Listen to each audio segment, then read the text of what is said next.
Hello मेरे दोस्तों, मैं हूं भाविन, सर्टिफाइड फाइनेंशियल प्लानर और आप देख रहे हैं YouTube channel the art of wealth building, आपका one point destination to seek an unbiased consultation on personal finance.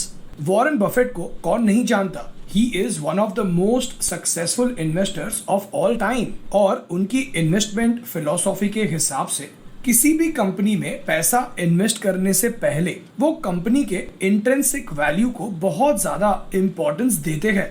उनके 1992 के लेटर टू शेयर होल्डर के हिसाब से intrinsic value of the company is the true measure of its worth, यानी किसी भी company के असली वैल्यूएशन का अंदाजा उसके शेयर प्राइस को देखकर नहीं बल्कि उस कंपनी के इंट्रिंसिक वैल्यू को कैलकुलेट करके लगाया जा सकता है। वॉरेन बफेट के अनुसार इंट्रिंसिक वैल्यू को कैलकुलेट करते समय कंपनी के कॉम्पिटिटिव एडवांटेज यानी कि मोट्स को भी इक्वल इंपॉर्टेंस देना चाहिए। अब जिन लोगों को ये नहीं पता कि मोट्स क्या होता है, तो let me explain very briefly. Moats किसी कंपनी की वो क्वालिटीज होती है जो एक कंपनी को दूसरे कंपनी के कंपैरिजन में कॉम्पिटिटिव एडवांटेज देती है। जैसे अगर मैं आपसे पूछूं कि मैगी खाओगे, तो आप समझ जाओगे कि मैं नूडल्स की बात कर रहा हूं। तो मोड्स किस प्रकार के होते हैं?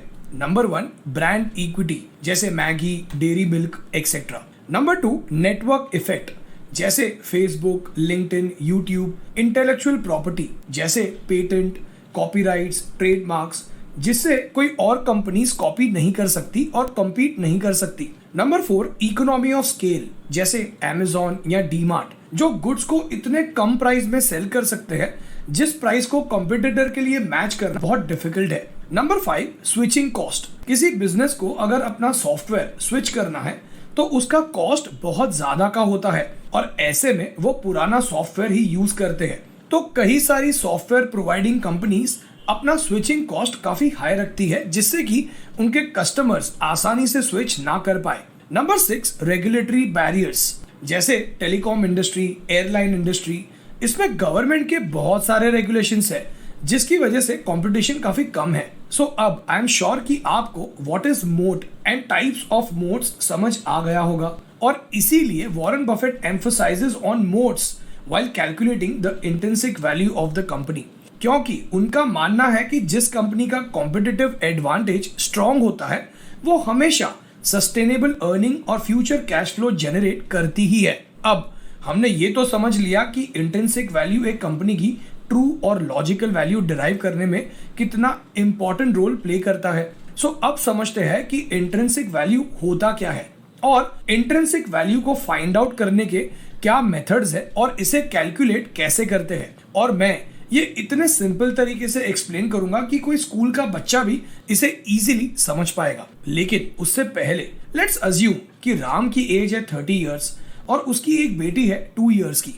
राम के मंथली एक्सपेंसेस आज है 30,000 रुपीज पर मंथ और हायर एजुकेशन कॉस्ट आज है 20 लाख रुपीज और मैरिज कॉस्ट है 10 लाख रुपीज। तो राम को अपनी रिटायरमेंट के लिए आज से 25 इयर्स बाद इकट्ठा करने होंगे 5 करोड़ रुपीज, सो दैट वो इन्फ्लेशन एडजस्टेड सरवाइव कर सके रिटायरमेंट के बाद। प्लस उसे बेटी की हायर एजुकेशन के लिए 1 करोड़ चाहिए होगा और बेटी की मैरिज के लिए 70 लाख रुपीज चाहिए होंगे, क्योंकि महंगाई बढ़ चुकी होगी। सो अगर आप अपना पर्सनल फाइनेंशियल प्लान बनवाकर ये समझना चाहते हैं कि कैसे आप अपने पर्सनल फाइनेंशियल गोल्स अचीव कर सकते हैं, तो व्हाट्सएप कीजिए इस नंबर पे। So what is intrinsic value?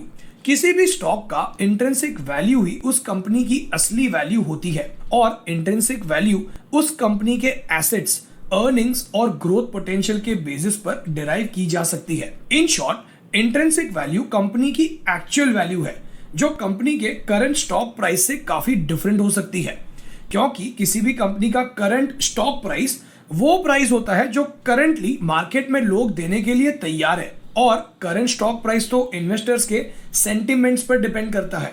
तो स्टॉक प्राइस से कंपनी की फेयर वैल्यू कंसिडर नहीं की जा सकती। So how to calculate the intrinsic value? Intrinsic value calculate करने के काफी तरीके हैं और मोस्ट कॉमन तरीका है डिस्काउंटेड कैश फ्लो एनालिसिस या DCF। Let's look at one hypothetical example. ओबरे corporation नाम की एक कंपनी फूड प्रोडक्ट्स में डील करती है और उनका मेजर काम है इंडिया से फूड प्रोडक्ट्स को इंटरनेशनल मार्केट में एक्सपोर्ट करना। कंपनी पिछले 10 सालों से स्टेडीली ग्रो हो रही है और कंपनी का रेवेन्यू भी इंक्रीज हो रहा है। सो अब ओबेरॉय कॉर्प की इंट्रिंसिक वैल्यू को कैलकुलेट करने के लिए हम डिस्काउंटेड कैश फ्लो मेथड का यूज करेंगे। हम ये अज्यूम करते हैं कि इस कंपनी का रेवेन्यू बढ़ेगा और डिस्काउंटेड रेट होगा 12%, क्योंकि हमें 12% का रिटर्न कमाना है इस कंपनी के स्टॉक्स में इन्वेस्ट करके। So step number 1, project future cash flow. पिछले 5 सालों से कंपनी का कैश फ्लो हर साल 30% CAGR से ग्रो हुआ है।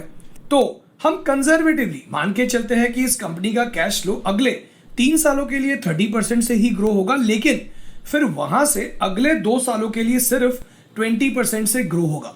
कंपनी के करंट ईयर का कैश फ्लो है 1 करोड़ रुपीस, तो अगले 5 सालों का कैश फ्लो होगा first year 1 crore 30 lakh, second year 1 crore 69 lakh, third year 2 crore 19 lakh, fourth year 2 crore 63 lakh and fifth year 3 crore 16 lakh. Total cash flow in 5 years equals 10 crore 98 lakh 70,000 rupees. Step number 2, discount future cash flow to present value, और यहां हम 12% का डिस्काउंट रेट अज्यूम करेंगे। First year 1 crore 30 lakh rupees को 12% से 1 year के लिए discount किया तो प्रेजेंट वैल्यू है 1 करोड़ 14 लाख रुपीस।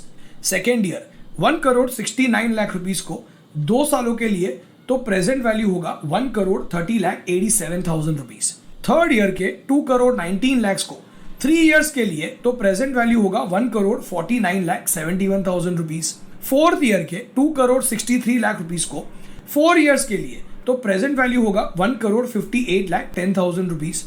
और फिफ्थ ईयर का 3 करोड़ 16 लाख रुपीस को 5 इयर्स के लिए डिस्काउंट किया तो प्रेजेंट वैल्यू होगा 1 करोड़ 66 लाख 95,000 रुपीस।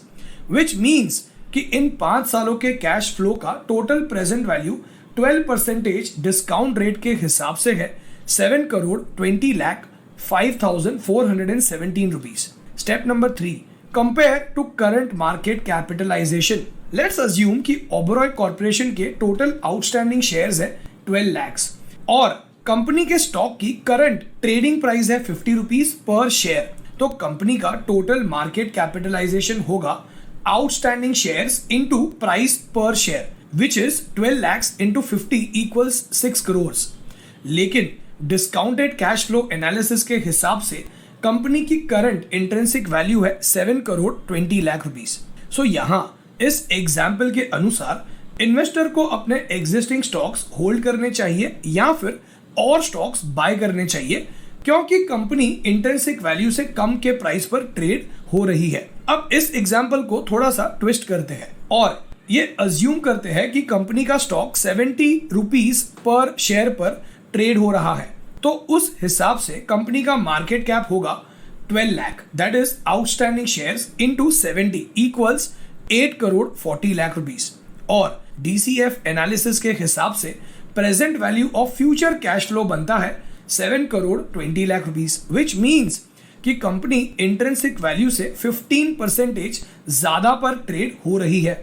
लेकिन क्या ऐसे में हमें इस कंपनी के स्टॉक को बेच देना चाहिए या खरीदना नहीं चाहिए?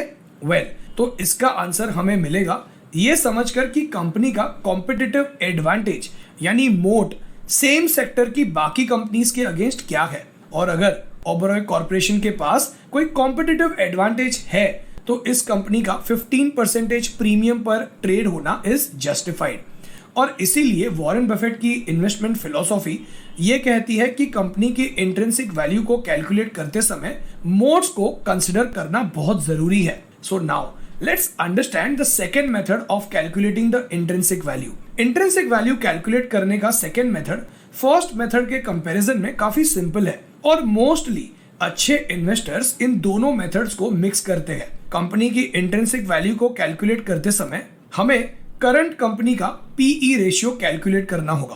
PE equals current price of stock divide by EPS and EPS equals profit divide by number of shares outstanding. So let's assume कि ओबेरॉय कॉर्पोरेशन का ईपीएस है 4 और करंट स्टॉक प्राइस है 70 रुपीस पर शेयर, तो ओबेरॉय कॉर्प का प्राइस टू अर्निंग रेशियो होगा 70 divide by 4, equals 17.5 और अगर प्राइस टू अर्निंग रेशियो बहुत ज्यादा हुआ तो कंपनी को ओवर वैल्यूड माना जाएगा। किसी भी कंपनी की इंट्रिंसिक वैल्यू को कैलकुलेट करते समय डिस्काउंटेड कैश फ्लो मेथड ज्यादा रिलायबल माना जाता है और इसका मेन रीजन है कि इस मेथड में टाइम वैल्यू ऑफ मनी यानी फ्यूचर कैश फ्लो को प्रेजेंट कैश फ्लो पे लाया जाता है रिटर्न एक्सपेक्टेशन के अनुसार। जैसे ओबेरॉय कॉर्प के एग्जांपल में हमने 12% डिस्काउंट रेट कंसिडर किया है, विच मीन्स कि एज एन इन्वेस्टर हम ये समझना चाहते हैं कि अगर हमें 12% का रिटर्न चाहिए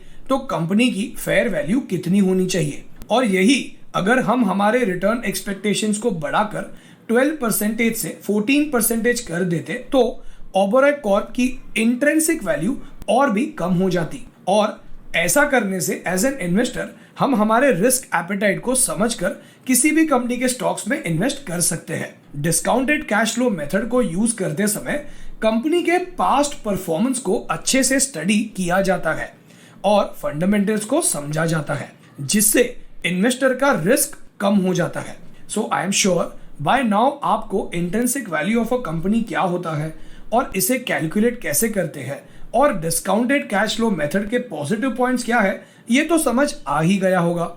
तो अब समझते हैं DCF मेथड के कुछ drawbacks. Number 1, uncertainty in future cash flow. Future cash flow की ग्रोथ अजम्पशन से कम या ज्यादा भी हो सकती है, जिससे कंपनी की एग्जैक्ट फेयर इंट्रिंसिक वैल्यू का कैलकुलेशन गलत हो सकता है। Number 2, assumption of discount rate. Present value calculate करने के लिए डिस्काउंट रेट का अजम्पशन भी काफी सब्जेक्टिव होता है और ये इन्वेस्टर के रिस्क एपेटाइट पे डिपेंड करता है, और डिस्काउंट रेट को चेंज करने से कंपनी की इंट्रिंसिक वैल्यू भी चेंज हो सकती है। Number 3, DCF ignores quality. इस मेथड में क्वालिटी ऑफ मैनेजमेंट को इग्नोर करके सिर्फ नंबर्स पर फोकस किया जाता है। सो यूजुअली एक अच्छा इन्वेस्टर सिर्फ DCF पर डिपेंड नहीं करता। Number 4, not very useful for new age technology companies. New age company जैसे जोमेटो, पेटीएम के इंटेंजिबल एसेट्स को वैल्यू करना बहुत डिफिकल्ट होता है और इन कंपनी का कैश फ्लो भी काफी इरेगुलर होता है। अब अगर इस वीडियो से कुछ सीखने मिला हो तो लाइक कीजिए, और अगर आप जल्दी फाइनेंशियली फ्री होना चाहते हैं और ये समझना चाहते हैं कि आप अपने पर्सनल फाइनेंशियल गोल्स कैसे अचीव कर सकते हैं तो व्हाट्सएप कीजिए इस नंबर पर अपना पर्सनल फाइनेंशियल प्लान बनवाने के लिए। आप हमारी वेबसाइट theartofwealthbuilding.com पर भी विजिट कर सकते हैं। एंड फाइनली इस वीडियो को एंड तक देखने के लिए और आपका कीमती समय देने के लिए आपका बहुत बहुत धन्यवाद।